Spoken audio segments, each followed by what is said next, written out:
우리 성경 말씀을 봉독하겠습니다. 성경 말씀은 룻기 3장 11절부터 18절까지입니다.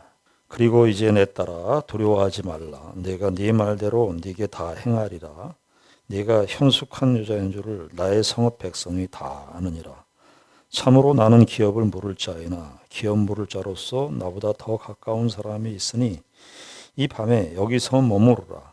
아침에 그가 기업 물을 자의 책임을 네게 이행하려 하면 좋으니 그가 그 기업 물을 자의 책임을 행할 것이니라. 만일 그가 기업 물을 자의 책임을 네게 이행하기를 기뻐하지 아니하면 여호와께서 살아계심을 두고 맹세하노니 내가 기업 물을 자의 책임을 네게 이행하리라. 아침까지 누워 있을지니라 하는지라.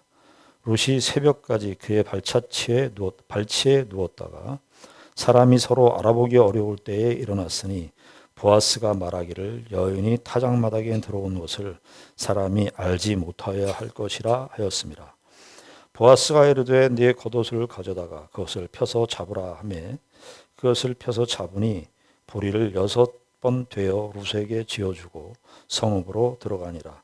룻이 시어머니에게 가니 그가 이르되 내 딸아 어떻게 되었느냐 하니 룻이 그 사람이 자기에게 행한 것을 다 알리고 이르되 그가 내게 이 보리를 6번 되어주며 이르기를 빈손으로 네 시어머니에게 가지 말라 하더이다 하니라. 이에 시어머니가 이르되 내 딸아 이 사건이 어떻게 될지 알기까지 앉아 있으라.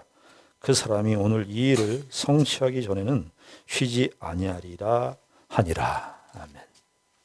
우리가 지난주에 이어서 보아스와 룻의 만남을 좀 생각해 보려고 합니다.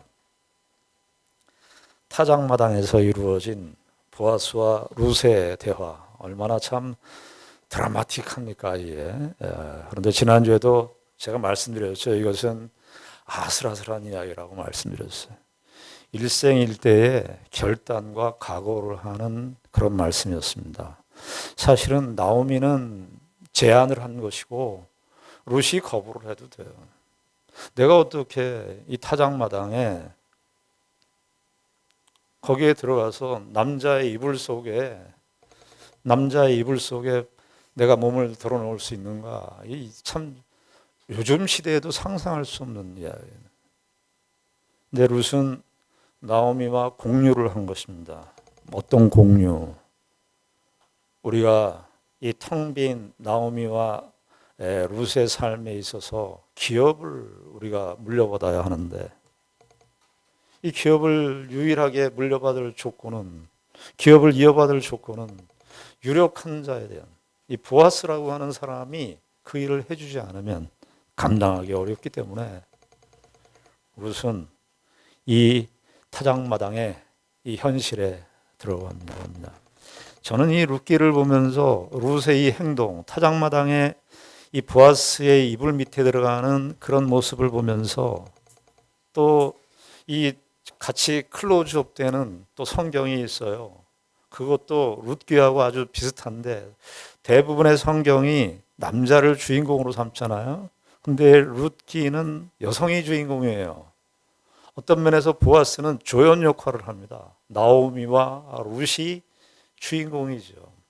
그런데 또 여성을 주연으로 삼는 성경이 있어요. 에스더죠.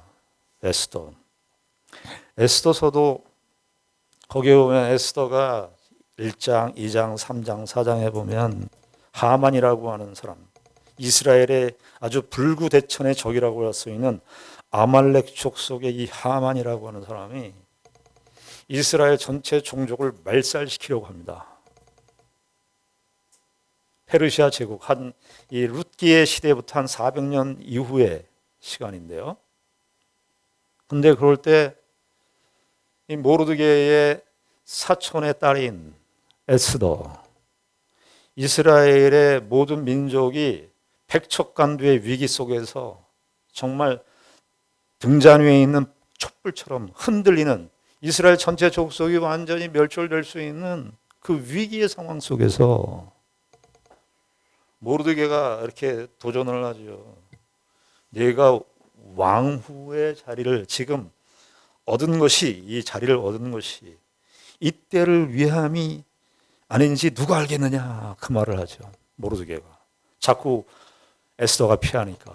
근데 이 에스더가 이 말을 듣고, 모르드게의 이 말을 듣고 다 금식하라고 하십시오. 수상궁에 있는 유대인들에게 금식하라고 하십시오. 그러면서 4장 16절에 왕의 규례를 어기고, 그러니까 이게 뭐냐 하면은 에스더는 일종의 궁녀 출신이었습니다. 그 당시 때 아하수에로 왕은요, 페르시아 제국의 일반 역사가에서는 크세스라고 되어 있죠. 우리의 성경에서는 아하수에로 왕이에요. 그 당시 때 전 유럽의, 지금의 유럽이라고 할 수 있는 유럽, 메소포타미아, 이란, 중동 이 모든 나라들을 다 다스리고 있었던 제왕 중에 제왕이 아하수에로 왕이었습니다. 아하수에로 왕이 하만의 이인자인 이 하만의 명령을 받고 그 서슬퍼런 명령을 조서에다 다 찍어가지고 명령을 내렸어요. 왕 앞에, 그 다음 절대 권력자인 그 왕 앞에 왕비 출신이, 궁녀 출신이 가서 얼굴을 보인다? 있을 수 없는 얘기, 있을 수 없는 얘기. 그건 목숨을 내걸고 하는 거예요. 그래서 우리가 그 유명한 에스더의 고백이 나오죠. 내가 왕에게 나아가는 죽으면 죽으리이다. 고대 세계에 여성의 역할이라고 하는 것은, 지난번에도 말씀드렸지만 여성의 역할이라고 하는 것은 집에서 기르는 가축 다음에 순위에 해당되는 대상이 여성이었어요. 그런데 그때 고대 시대에 우리 성경의 맥락 속에서는 이 룻기, 에스더, 아주 백척간두의 위기 속에 있었던 이스라엘의 운명 속에서 이 여성의 헌신, 마치 이 룻도 물론 한 그 범위가 좁혀져서 에스더하고는 맥락 다르지만은, 그러나 룻에게 있어서 그 당시에 유력한 자인 보아스의 밭에 이방 여인으로서 생각해 보십시오. 이방 여인으로서, 모압 여인으로서 보아스의 밭에 들어간다는 것은 정말 에스더가 말한 것처럼 에스더의 고백 못지않은 그 고백의 그 질을 우리가 볼 수 있어요. 죽으면 죽으리이다 라고 하는 그 룻의 헌신된 모습들을 우리가 보게 됩니다. 그런데 말입니다, 우리가 3장 11절부터 읽었습니다마는 우리가 3장 9절이 아주 핵심적인 말씀이라고 지난주에 설교를 했어요. 3장 9절을 우리 상기하는 의미에서 다시 한번 읽겠습니다. 그렇게 3장 9절에 보면 이르되 네가 누구냐 하니 대답하되 나는 당신의 요종 루시오니 당신의 옷자락을 펴 당신의 요종을 덮으소서 이는 당신이 기업을 물을 자가 되매니이다 하니. 그런데 이 3장 9절의 이 룻의 고백은요, 정말 에스더와 같은 그런 고백이냐, 왜 고백이었냐 하면 이것은 나오미의 시나리오, 나오미의 그 대본에 의하면 있을 수 없는 일이었어요. 우리가 3장 3절 4절 보시면은 나오미가 룻에게 제안을 하죠. 그런즉 너는 목욕하고 기름을 바르고 의복을 입고 타작마당에 내려가서 그 사람이 먹고 마시기를 다하기까지는 그에게 보이지 말고 4절에 그가 누울 때 너는 그가 눕는 곳을 알았다가 들어가서 그의 발치이불을 들고 거기 누우라. 그가 네 할 일을 네게 알게 하리라 하니. 그러니까 나오미가 원래 룻을 가서 갖고 있었던 각본은 뭐였냐면 너는 목욕을 해, 단장을 해. 그리고 하는데 그 보아스의 이불만 들어가서 거기에 누워 있어. 거기까지만 네가 해. 그러면 뭐라 그러는 거예요? 보아스가 네 할 일을 내게 알게 하리라. 여기였어요.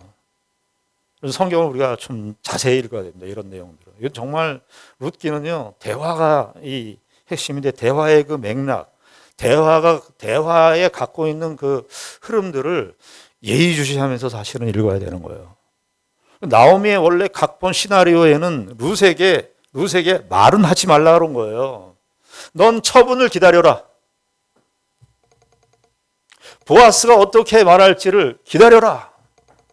이런 맥락의 대본이었어요. 대사가 그렇듯이 애드립입니까? 애드립. 배우가 그 감독의 의도에 맞지 않게 갑자기 갑툭튀? 갑자기 툭 튀어나오는 거? 룻의 이 3장 9절은요. 3장 9절의 이 룻의 고백은요. 나오미 시어머니 나오미의 시나리오대로 읽지 않은, 시나리오대로 볼 수 없는 나오미 자신의 고백이에요. 룻 자신의 고백이에요.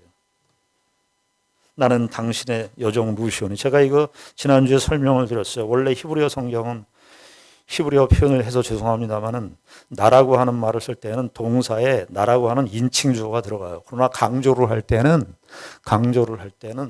아노키라는 말을 써요. 나는 룻입니다. 나는 룻.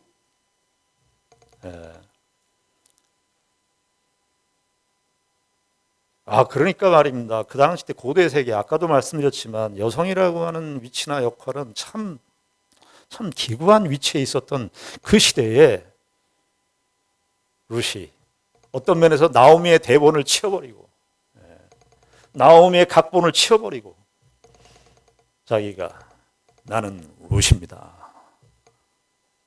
그러면서 이제 그 다음에 말이 뭐냐면은 나는 룻입니다. 당신의 시녀. 당신의 시녀. 그 다음에 나와요. 나는 룻. 그러면서 당신의 시녀. 그러면서 룻이 뭐 하냐면 룻이 보아스 당신과 나의 관계를 밝히는 거예요. 그런데 여러분, 우리가 룻이 이 보아스에게 나는 당신의 시녀라고 하는 이 말, 시녀라고 하는 말은 보아스와 룻과의 관계에 있어서 굉장히 점진된 관계가 점점 깊어진 그 관계를 표현하는 말이에요. 원래는 2장 10절에 보시면 보아스하고 처음 만났을 때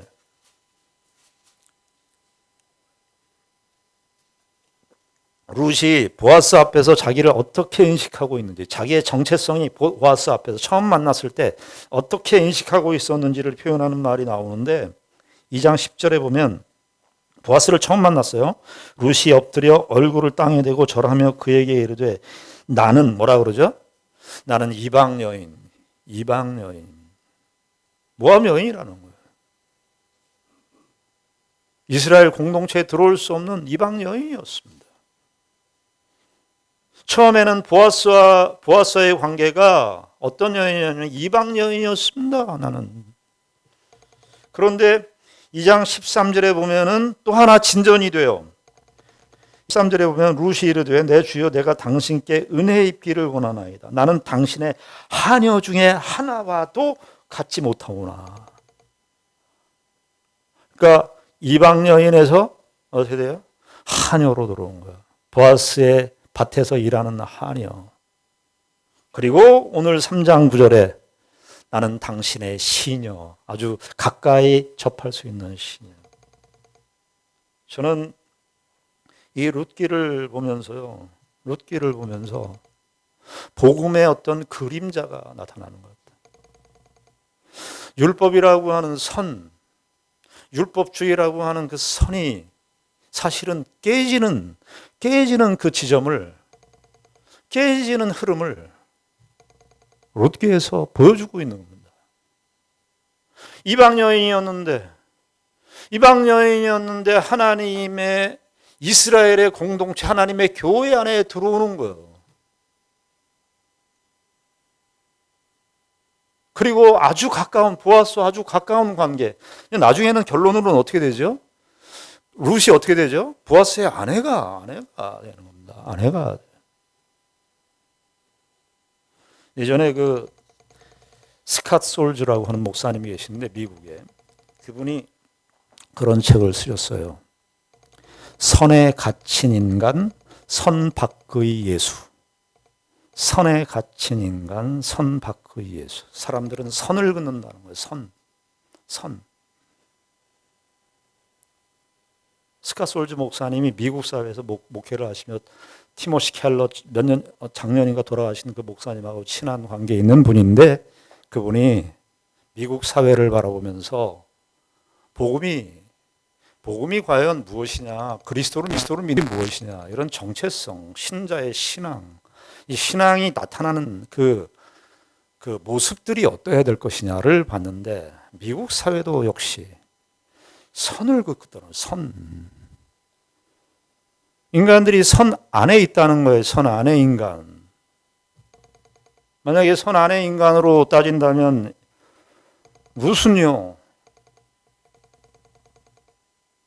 이스라엘의 율법적인 선을 긋는다면은 룻은 이스라엘의 선 안에 들어올 수가 없는 사람입니다. 여러분, 그래놓고 보면 예수님을 한번 생각해 보십시오. 예수님께서 복음을 증거하러 오셨어요. 예수님께서 우리 성탄절을 보냈지만 성탄절에 예수님께서 제일 먼저 성탄을 보여주신 대상이 누구였나요? 누가복음 2장에 누구였습니까? 목동이었어요. 목동은 그 당시 때 유대주의라고 하는, 이스라엘의 유대주의라고 하는 선의 바깥에 있었던 거예요. 선 바깥에. 선 바깥에 있었던 사람이었어요. 마태복음 2장은 성탄을 어떻게 그리고 있냐면은, 마태복음 2장에서는 이스라엘 영토도 아니고 저 메소포타미아라고 여겨지는 동방의 박사들이, 유대주의라고 하는, 유대인의 유대주의라고 하는 그 선 바깥에 있는 사람들, 선 바깥에 있어도 한참 바깥에 있는 사람들, 동방 박사들이 와서 예수님을 경배했어요. 왜 우리는 신앙이 좋은 것이, 신앙이 좋다고 하니 선을 더 분명히 하는 것이라고 생각을 갖고 있는지 모르겠어요. 예수님께서 병자들, 특별히 예수님께서 이 나병 환자들, 한센시병을 앓고 있는 환자들을 예수님께서 고치신 기록이 공간복음서에 다 나와요. 그 나병 환자들은요, 이스라엘의 공동체에 들어올 수 없는 사람이었어요. 부정한 사람이라고. 유대주의라고 하는 그 철저한 선에 의해서 완전히 선에 제외된 사람이었어요. 예수님이 누구를 만나는 거예요? 선 밖의 예수였어요. 선 밖의 예수. 예수님이 그 사람들을 찾아가세요. 귀신 들린 자,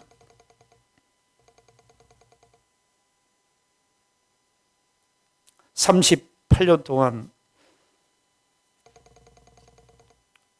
병 속에서 일어나지 못한 그 사람을 찾아갔어요. 요한복음 4장은 또 어떤 이야기입니까? 요한복음 4장은 어떤 내용입니까? 요한복음 4장은 수가성의 여인, 사마리아 성의 이 여인, 사마리아 성은 거기 성경 본문에도 나오죠. 괄호에 이렇게 써놓고, 유대인들은 사마리아를 거치고 가지 않아요. 그러니까 남쪽에서 북쪽으로 갈릴리를 가려면 사마리아를 거쳐가는 것이 빠른 길이에요. 이 수가성을 지나서 사마리아 성을 거쳐서 가는 게 빠른 길인데 돌아서 간 거예요. 돌아서. 선 밖으로 밀어낸 거죠. 예수님께서 어떻게 해요? 그 선 바깥에 있는 수가성의 여인을 예수님께서 찾아가십니다.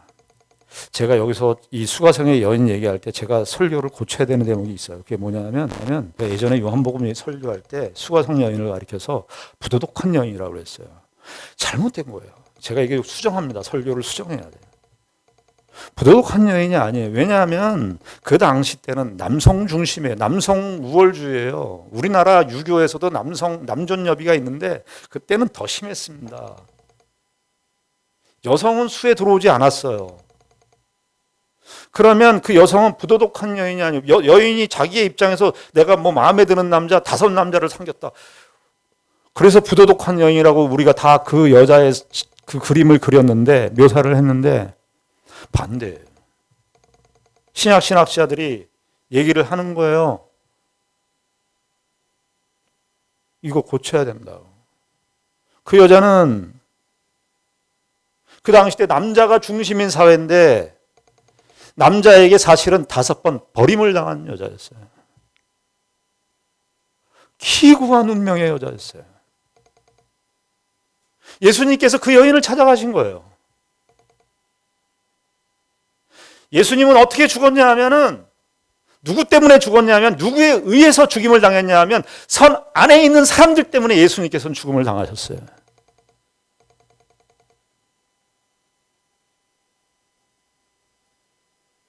룻기에서 우리에게 보여주는 큰 복음의 어떤 그림자, 메시지가 있다면 선 밖의 사람들, 그 사람들이 하나님을 만나서 하나님의 은혜를 경험하고 더 나아가서는 하나님의 구원 역사의 초석이 되는 역사를 담고 있다는 겁니다.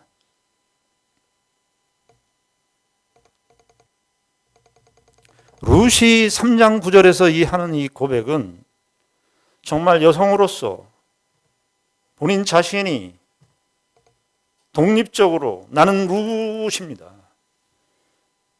그리고 당신의 시녀입니다. 얼마나 하나님의 은혜로운 이 관계의 가까움이 표현되는 것이겠어요.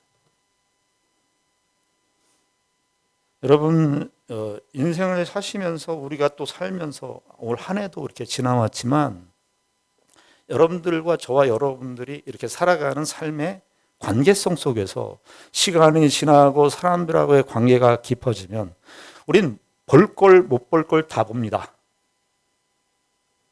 다 봐요. 근데 그거 여러분, 그게 실력입니다. 우리의 실력이 되는 거예요. 볼 걸 못 볼 거를 겪어서 오는 거예요. 그래서 이해의 폭이 깊어지는 거예요. 그래서 나도 모르게 신앙이 좋아져요. 신앙이 좋아지는 거는요, 나 혼자 기도 열심히 해서 신앙 좋아지는 법은 없습니다. 관계성 속에서 그 지지고 볶고 하는 그 갈등 구조 속에서 내 신앙은 자라게 돼 있는 거예요.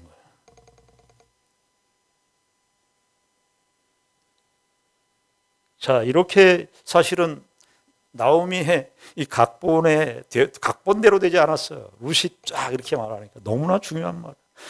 당신의 날개 아래, 당신의 옷자락, 날개라 그랬죠. 당신의 날개 아래 나를 펴서. 그러면서 분명히 얘기해요. 네게 할 일을, 나오미는 보아스가 네게 할 일을 가르쳐 주리라 그랬는데 룻이 가는 거예요. 보아스에게. 아주 변수죠. 당신이 기업을 물을 자입니다. 당신이 할 일이 있어요. 그러니까 이제 10절부터 13절까지가 보아스의 반응이 나오는데요. 보아스도 참 훌륭하죠. 근데 보아스가 10절부터 13절까지 보면은 이 10절 보면 그가 이르되 내 딸아 여호와께서 내게 복 주시기를 원하노라. 그리고 13절 뒤에 부분에 보면 만일 그가 기업 물을 자의 책임을 네게 이행하기를 기뻐하지 아니하면 여호와께서 살아계심을 두고 맹세하노니 내가 기업 물을 자의 책임을 네게 이행하리라. 그러니까 보아스의 말은 인클루지오를 형성하고 있어요. 앞과 뒤에 첫 번째는 여호와께, 그리고 10절에서 여호와께로부터 너에게 복이 있기를 원하노라 그렇게 얘기를 하고 13절 뒷부분에서는 내가 이 기업 물을 자의 책임을 지킬 텐데 내가 이거 안 지키면 여호와의 사심을 두고 내가 맹세하는데 반드시 지킬 거야. 그러니까 보아스의 이 답변의 맥락은 여호와의 복과 여호와의 맹세. 그러니까 크게 얘기하면은요, 여호와의 구원과 여호와의 심판. 내가 지금 너한테 하는 이 말은 어떤 면에서 언약이라고 하는 공식을 사용하지 않았지만, 제사 형식을 갖추지 않았지만 하나님께서 그의 백성들에게 맺으신 언약 관계를 드러내주는 언급이에요. 나는 너를 돕는 일이 개인적으로 내가 너를 이뻐서 룻이 아름다워서 사랑하는 관계가 돼서가 아니라 네가 나에게 한 이 말, 이 말은 하나님 앞에서 하나님이 구원과 심판을 주장하시는 분이신데 하나님의 구원과 심판을 주장하시는 맥락 속에서 나는 이 언약을 지키는 당사자로서 너에게 이야기하는 거야. 여기 여호와의 사심을 가리켜 맹세한다는 말, 여호와의 사심을 가리켜 맹세한다는 말이요. 그 열왕기상 1장 29절에 보면은요 이렇게 되어 있습니다. 이게 다윗이 말년의 말이죠.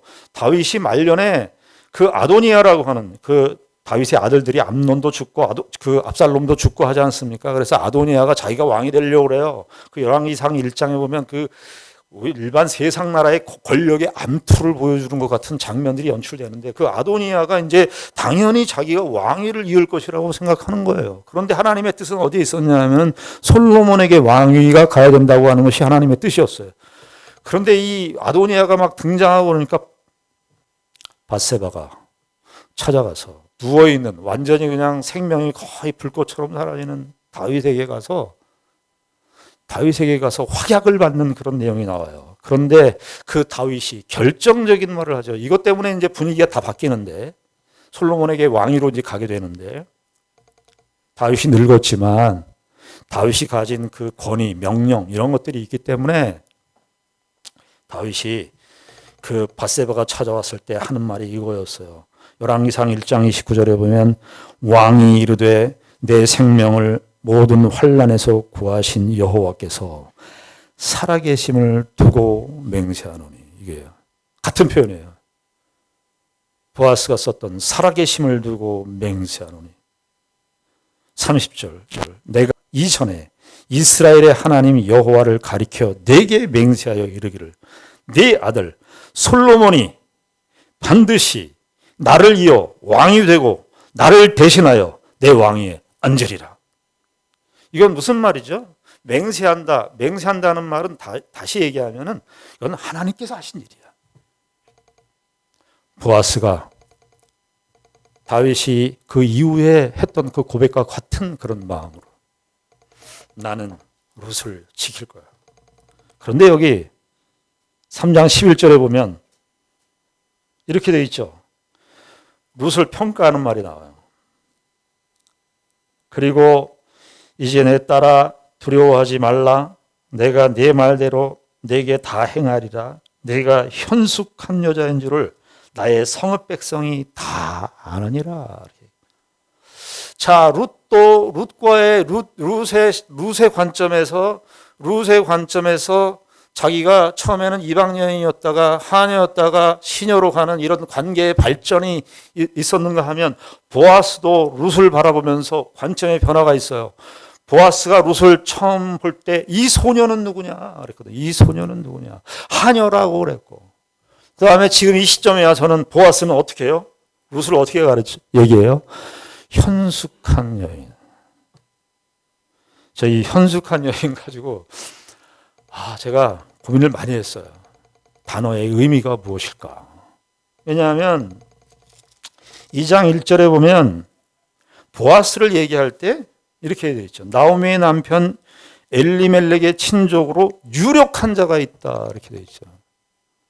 유력한 자가 있다라는 것이 기뽀르 하일, 유력하다는 그 말과 3장 11절에 룻을 가리켜서 현숙한 여인이라고 쓸 때 히브리어는 같아요. 하일, 에메트 하일, 기뽀르 하일. 이게 보통은 힘 있고 능력 있고 그런 표현을 쓸 때 하일이에요. 그런데 아마 여인이니까 힘 있는 여인 이렇게 할 수가 없으니까 그냥 현숙한 여인으로 썼는데. 근데 우리가 동양적인 느낌에서 우리 한국 사람들 느낌에는 이 현숙하다 그러면은요 현모양처 따스하고 남편이 이야기하면 잘 듣고 저는 이제까지 그런 여성을 본 적은 없어요. 제 주변에서는. 예. 예. 을숙은 봤어요. 을숙은. 현숙은 못 봤어요. 매우 조심스러워요.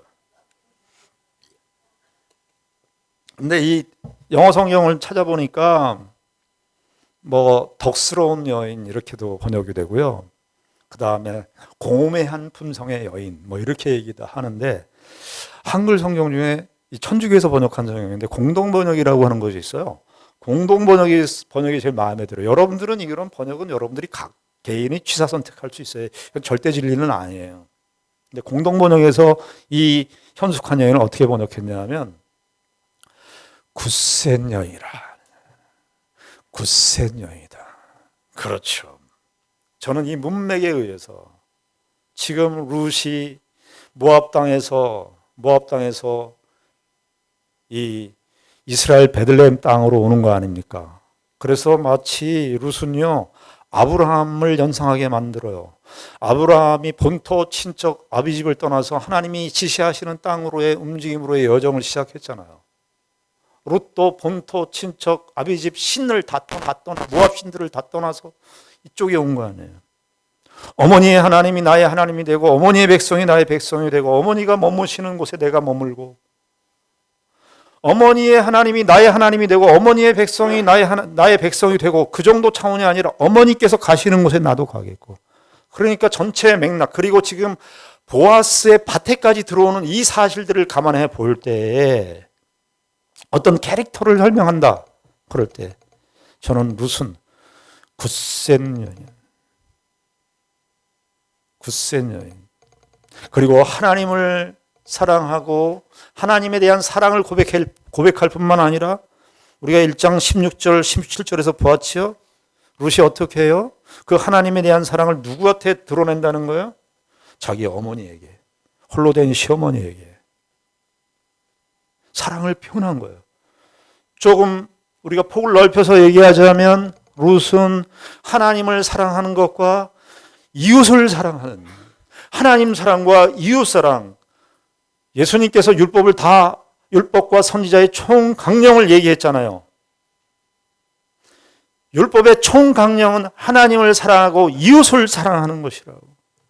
하나님에 대한 충성과 자기 시어머니에 대한 충성이, 사랑이 같이 배어있는 이 모습을 가리켜서 보아스는 룻을 가리켜 현숙한 여인, 에메트 하엘, 참으로 굳센 여인이었다는 거예요. 보아스는 이 룻에게 이런 평가를 해줍니다. 어떤 면에서 2장 1절에 나오는 보아스에 대한 평가는 기록자의 평가예요. 주어진 평가. 보아스에게는 어떤 그 내막이 있었는지 보아스에게는 다 주어진 조건이에요. 그러나 룻은 완전히 잃어버린, 완전히 모든 것이 다 상실되어 버린 그런 여인이었는데도 불구하고 그가 가진 조건과 그가 가진 형편으로는 정말 저 여자가 어떻게 현숙해? 어떻게 저런 여자가 유력한 여자가 될 수 있어?